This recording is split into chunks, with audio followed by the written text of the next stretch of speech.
नमस्कार दोस्तों, हमारे YouTube चैनल में आपका स्वागत है। इस वीडियो में हम बात करेंगे पैसा लो डिजिटल के क्वार्टर 4 के नतीजों के बारे में। वेदांता और जोमेटो में कुछ ब्रोकरेज रिपोर्ट आई हैं, तो इसको भी लेकर बातचीत करेंगे। जेनसार टेक्नोलॉजी हिमाद्री स्पेशलिटी के शेयरों में तेजी देखने को मिली है, तो इसके पीछे की क्या वजह है, इस पे भी चर्चा करेंगे। डिस्कशन शुरू करने से पहले मैं कहना चाहूंगा कि अगर आपने हमारे चैनल को सब्सक्राइब नहीं किया है तो कृपया सब्सक्राइब कर लें और बेल आइकन भी दबा लें। तो सबसे पहले बात कर लेते हैं जोमेटो के शेयरों के बारे में। आज इसका शेयरों में 1.25% के आसपास की उछाल देखने को मिल रही है फिलहाल बाजार टाइम में। पिछले 5 सेशन की बात करें तो 5 सेशन में 2.5% के आसपास की गिरावट है, एक महीने में 3% के आसपास की उछाल है और 6 महीने में 76% तक ये बढ़ चुका है। इसको लेकर गोल्डमैन सैक्स ने एक रिपोर्ट जारी की है। उन्होंने कहा है कि जो जोमेटो का क्यू कॉमर्स बिजनेस है वो जो फूड डिलीवरी है उससे ज़्यादा वैल्यूएबल बताया है उन्होंने। इसके साथ ही उन्होंने इस कंपनी को बाई की रेटिंग को बरकरार रखा है। इसके अलावा उन्होंने टारगेट प्राइस 170 से बढ़ाकर 240 कर दिया है।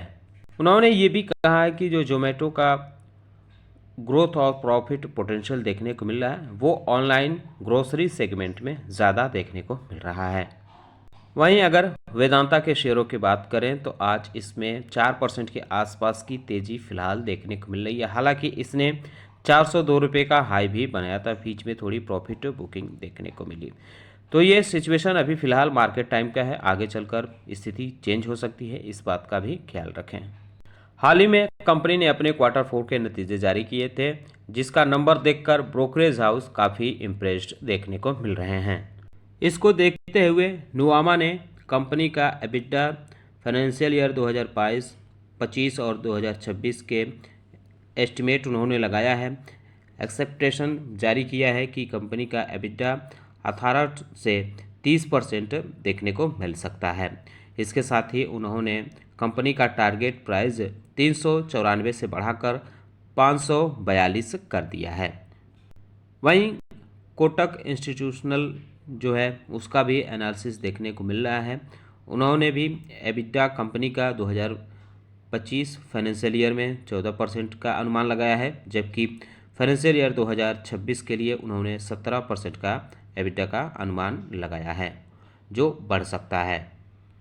उनका कहना है कि इसमें अगर 14% 17% बढ़ने का जो उन्होंने अनुमान लगाया है उसमें एल्यूमिनियम की जो है वो काफ़ी ज़्यादा देखने को मिलेगी। 6% देखने को मिलेगी बढ़त फाइनेंशियल ईयर 2025 में और 8% फाइनेंशियल ईयर 2026 में। जिंक की जो है उसमें भी फाइनेंशियल ईयर 2025 में 8% बढ़ने की देखने को मिल सकती है और फाइनेंशियल ईयर 2026 में 5% जिंक में बढ़त देखने को मिल सकती है। उन्होंने सेल की रेटिंग को मेंटेन रखा है और टारगेट प्राइस उन्होंने 320 कर दिया है 255 से बढ़ाकर। इसके अलावा मोतीलाल ओसवाल का मानना है कि जो वेदांता का रिजल्ट आया है वो जो उम्मीद था उस पर खरे उतरते हुए वेदांता देखने को मिल रहा है। उन्होंने भी कंपनी का जो एस्टिमेट है एबिटा एस्टिमेट है 4% फाइनेंशियल 2025 के लिए इंक्रीज का अनुमान लगाया है और न्यूट्रल की रेटिंग दिया है कंपनी ने और टारगेट प्राइस भी रिवाइज करके 360 रुपये पर शेयर दिया है। वहीं बात करें नुवामा को विश्वास है कि जो वेदांता है वो सबसे अच्छी जगह हो गई राइजिंग कमोडिटी प्राइस के लिए। तो इन दोनों कंपनियों में ब्रोकरेज रिपोर्ट देखने को मिली। फिलहाल इसका आगे चलकर इसका असर देखने को मिल सकता है, लेकिन एक चीज़ सुझाव रहेगा कि किसी भी ब्रोकरेज रिपोर्ट को मानकर सीधे सीधे किसी भी कंपनी में निवेश न करें, कुछ अपना एनालिसिस भी कर लें, उसके बाद ही कोई योजना बनाएं या अपने एक्सपर्ट से ज़रूर सलाह ले लें। अब बात करते हैं जेनसार टेक्नोलॉजी के बारे में। तो आज इसमें 9.25% के आसपास की फिलहाल तेज़ी देखने को मिल रही है। कंपनी का स्ट्रॉन्ग रिपोर्ट देखने को मिली है। क्वार्टर 4 के नतीजे काफ़ी बेहतर देखने को मिले हैं। 12% की तेज़ी इसमें देखने को मिली है रिजल्ट के बाद। तो रिजल्ट बेहतर था जिसकी वजह से इसके शेयरों में अच्छी खासी तेज़ी देखने को मिली है। कंपनी ने जो रिजल्ट जारी किया था उसमें डिविडेंड का भी ऐलान किया था और 45% इसके नेट प्रॉफिट में उछाल भी कंपनी ने ईयर ऑन ईयर दिखाई थी, जिसका पॉजिटिव असर इसके शेयरों में देखने को मिल रहा है। अगर इसके पिछले 5 सेशन के परफॉर्मेंस की बात करें तो 7% के आसपास की उछाल है, एक महीने में 4.5% की उछाल है और 6 महीने में 29% तक ये आगे बढ़ चुका है। हिमाद्री स्पेशलिटी केमिकल लिमिटेड के बारे में बात करें तो इसकी शुरुआत काफ़ी अच्छी हुई थी, लेकिन थोड़ी प्रॉफिट बुकिंग आती हुई देखने को मिल रही है। बहरहाल इसमें 1.25% की तेजी देखने को मिल रही है।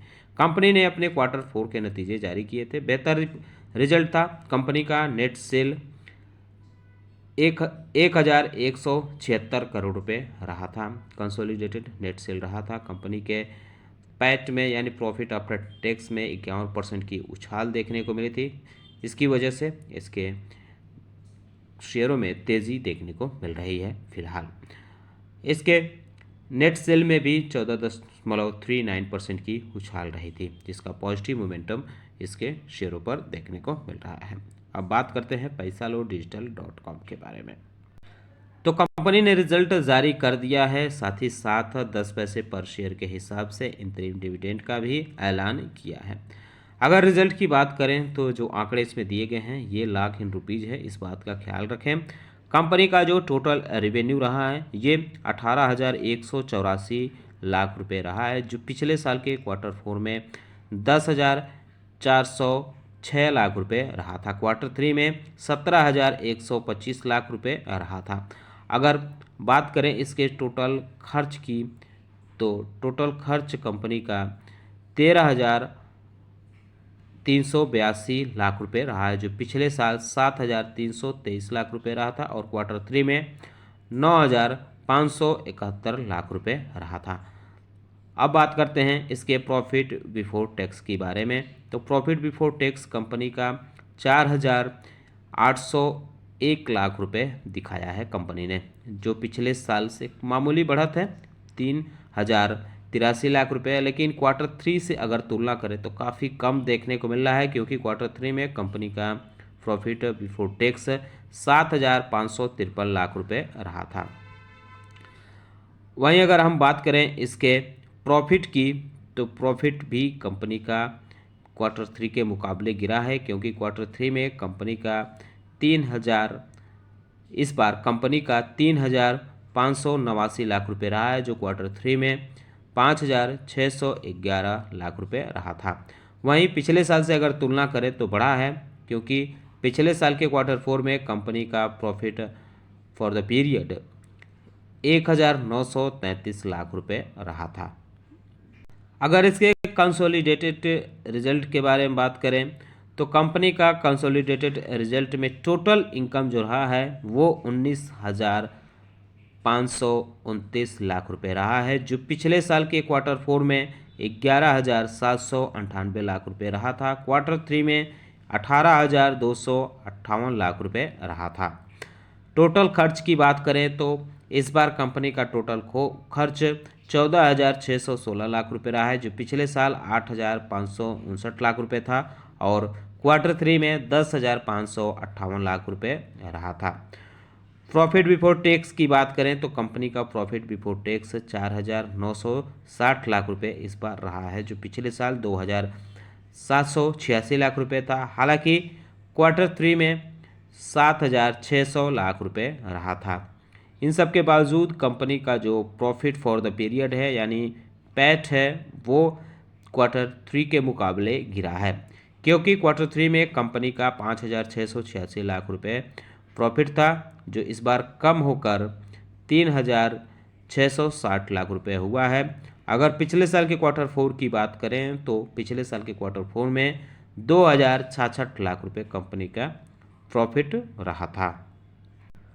तो क्वार्टर ऑन क्वार्टर के हिसाब से कंपनी का प्रॉफिट गिर रहा है।